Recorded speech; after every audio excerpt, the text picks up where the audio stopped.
సాయిబాబాని మనం గురువు అని అనలేము, కానీ ఆయన ఒక అవధూత, ఆయన ఒక యోగత్వాన్ని పొందినటువంటి ఒక సాధువుగా, ఒక సిద్ధుడిగా మనం చూద్దాం.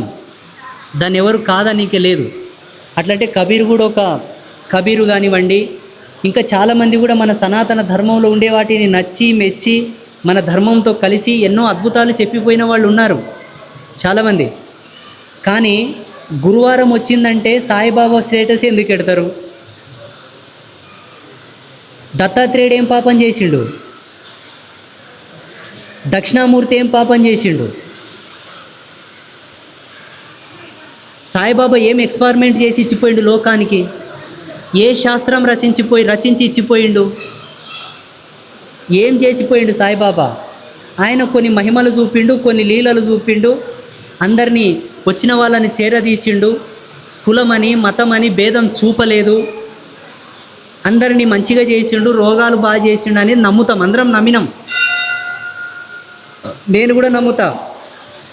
నేను కూడా సాయిబాబా జీవిత చరిత్రను 3 సార్లు చూసిన. మొన్న నాగార్జున తీసిన సినిమా కూడా చూసిన. మళ్ళా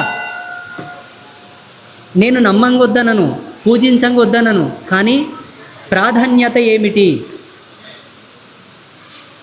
మీరేం చేస్తున్నారంటే సాయిబాబాని సమాజంలో అందరికీ పరిచయం చేసి దత్తాత్రేయుని తుంగలో దొక్కుతున్నారు.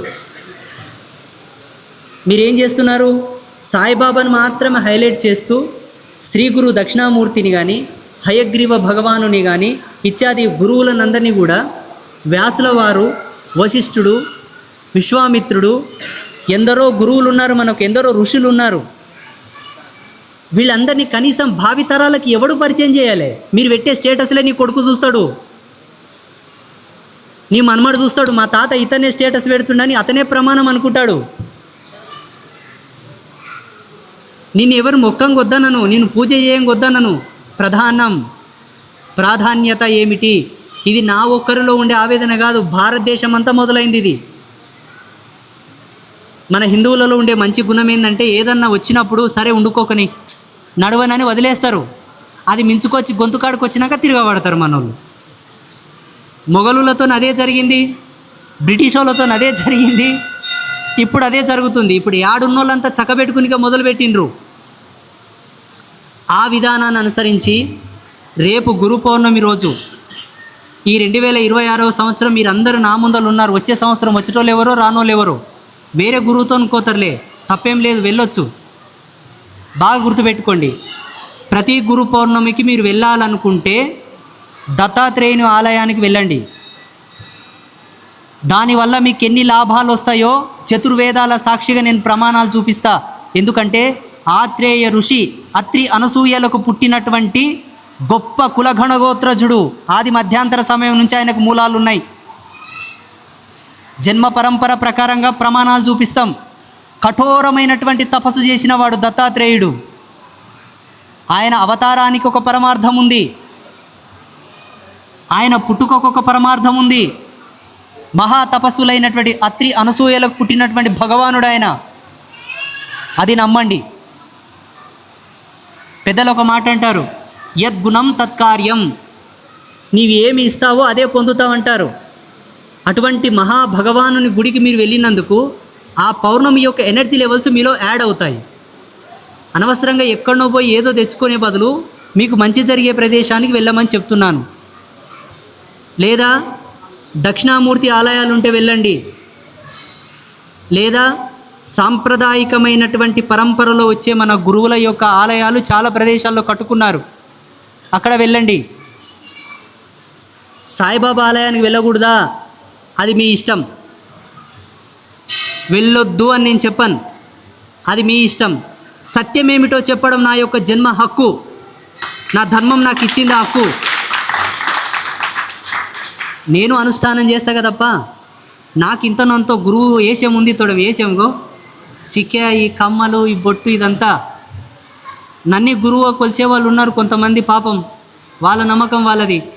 ఆ నమ్మకాన్ని బొమ్ము చేయకుండా ఏది సత్యమో చూపడం గురుత్వం కాబట్టి సత్యాన్ని నమ్మమని చెప్తున్నాను. సత్యం వైపు తిరిగితే నీకు సత్యమే వస్తుంది. ఆ సత్యం చెప్పే కోణంలో మీ జ్ఞానం మీకు సరిపోదు కాబట్టి మాలాంటి వాళ్ళు ధార్మికులు మాత్రమే చెప్పాలి. ఏది సత్యం, ఎటు పోతే ఈడు బాగుపడతాడు, ఎటుపోతే వీడు తరిస్తాడో చెప్పాల్సిన బాధ్యత, హక్కు మా మీదే ఉంది. కాబట్టి గురు పౌర్ణిమ రోజు ఎవరు వెళ్ళినా మన వేద ధర్మాన్ని, ఆచార కట్టుబాట్లను, మన సంస్కృతి సాంప్రదాయాలను, మన జన్మ పరంపరను, మన మూల అస్తిత్వాన్ని, మనదైన శక్తిని గుర్తించి గుర్తెరిగి అందులో లయము చెందిన గురువుల దగ్గరికి వెళ్ళాలి. వేరే వాళ్ళతో మనకు పని లేదు. మీకు సప్తర్షి మండలం ఉన్నది. పెళ్ళైతే సప్తర్షుల యొక్క పేరు చదువుతారు, సప్తర్షుల యొక్క భార్య పేరు చదువుతారు. ఈ మధ్యలో వచ్చిన గురువుల పేర్లు చదవరు మీ పెళ్ళిలా. గోత్ర ప్రవరాలు చెప్పేటప్పుడు కూడా ఋషిమండల స్వరూపులనే చదువుతారు తప్పిస్తే వీళ్ళని చదవరు. ఎవని గోత్రం ఎంచి ఎవని గోత్రంలో మునిగి వస్తున్నారు మీరు. ఏడబోయి మీరు బొట్టు పెట్టుకొచ్చి ఇంకోతను పోయి తుడుపుకుంటున్నారు మీరు. ఇది గురు పౌర్ణిమకి మీరందరికీ ఒక క్లారిటీ ఉండాలని చెప్తున్నాను. ఆ రోజు ఎవరు స్టేటస్ పెడతారు? శంకరాచార్యుల వారి స్టేటస్ పెట్టండి, రామానుజాచార్యుల స్టేటస్ పెట్టండి, మధ్వాచార్యులది పెట్టండి, జగజ్యోతి అయిన బసవేశ్వరుని స్టేటస్ పెట్టండి, బ్రహ్మంగారి స్టేటస్ పెట్టండి, సంత్ రవిదాస్ స్టేటస్ పెట్టండి, సంత్ సేవాలాల్ స్టేటస్ పెట్టండి. ఇంకెంతమంది చెప్పాలి చెప్పురి? పరాశ్రీ స్వామిది పెట్టకపోయినా మీ ముందర ఉన్నాడు కదా, పాడుగాల. మీరు ఎవరిదో పెడుతున్నారు? ఆగండి, మీరు ఎవరిదో పెడుతున్నారు? ఎవరిదో ఎందుకు పెడతారయ్యా? వీళ్ళది పెట్టండి. తపస్సుంది, సత్యనిరతి, ప్రాణం శీలం మానం కలిపి నడిచిన వాళ్ళు వాళ్ళందరూ.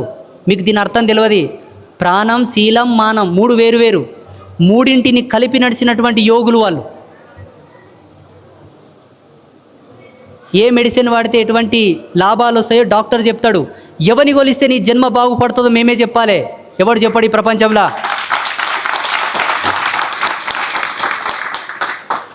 పరాశ్రీ స్వామి ఎటకురి మళ్ళా కంప లేని పంచాయతీలు మొదలైతే. నిజం చెప్తున్నా, వద్దు పెట్టకు. రాఘవేంద్ర స్వామిది పెట్టొచ్చు, దక్షిణామూర్తిది పెట్టొచ్చు, శంకర భగవత్పాదులది పెట్టండి,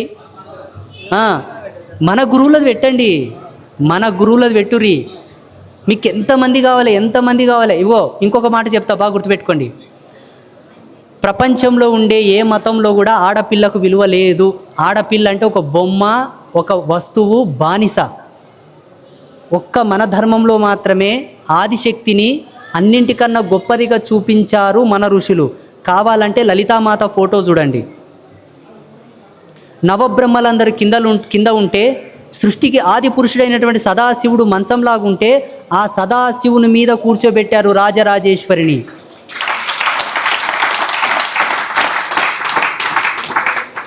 అటువంటి మన ధర్మంలో స్త్రీని ఎంత నీచంగా చూడాలో అంత నీచంగా కొన్ని సందర్భాలలో చూశారు. ఎవరు? మన వాళ్ళే. ఎందుకు చూశారు? బయటి దేశం నుంచి కొంతమంది వచ్చి వాళ్ళ అలవాట్లు వీళ్ళకు నేర్పి, వీళ్ళకు పురమాయించి, స్త్రీల మీద ఉండేటటువంటి అన్ని గౌరవ మర్యాదలను పోగొట్టి స్త్రీని బానిసత్వంలో చూడాలన్న దానికి మన వాళ్ళని అడాప్ట్ చేసి స్త్రీలను చాలా హింసించిన కొన్ని సందర్భాలలో కూడా స్త్రీ యొక్క సౌజన్యం, స్త్రీ యొక్క స్వతంత్రత, స్త్రీ యొక్క శక్తిని అద్వితీయమైనటువంటి చింతనలో చూపించినటువంటి యోగ అమ్మవార్లు చాలామంది పుట్టారు. మీకు చెప్తాను చూడండి. ఇక్కడ సమీపంలో మాణికేశ్వర మాత ఉంది అమ్మవారు. ఆమె ఒక మాతృమూర్తి, ఒక స్త్రీమూర్తే. కానీ జగద్గురువులకే తీసిపోలేనటువంటి యోగం చేసింది. 78 సంవత్సరాలు ఏం తినలేదు, తాగలేదు అమ్మవారు. కేవలం గాలి మాత్రమే, గాలి మాత్రమే. అక్కడ నిజామాబాద్ దగ్గర తాడ్వాయి అని ఒక గ్రామం ఉంటుంది. అక్కడ శబరిమాత అని ఉండేది అమ్మవారు, మహా అవధూత. ఆమె స్టేటస్ పెట్టండి, మాణికేశ్వర మాతది పెట్టండి. అక్కడ జిల్లెల మూడి దగ్గర అమ్మ ఉండేది, జిల్లెల మూడి అమ్మ అని. ఎంత గొప్ప కరుణామూర్తి అమ్మవారు. ఆ తల్లి స్టేటస్ పెట్టండి. ఇంకేం కావాలి మీకు? వీళ్ళని యొక్క పూజ వలన, నమ్మకం వలన, ఆచరణ వలన మీ జీవితాలు బాగుపడతాయి.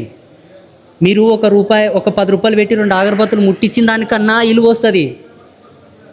ఒక 50 రూపాయలు పెట్టి టెంకాయ తీసుకపోయి ఆ గురుపాదాల అక్కడ కొట్టినందుకన్నా మీకు ఇలువ వస్తుంది. రూపాయలు పెట్టి పూలమాల తీసుకపోయి వాళ్ళ మెల్ల వేసినందుకన్నా మీకు ముక్తి వస్తుంది, మోక్షం వస్తుంది.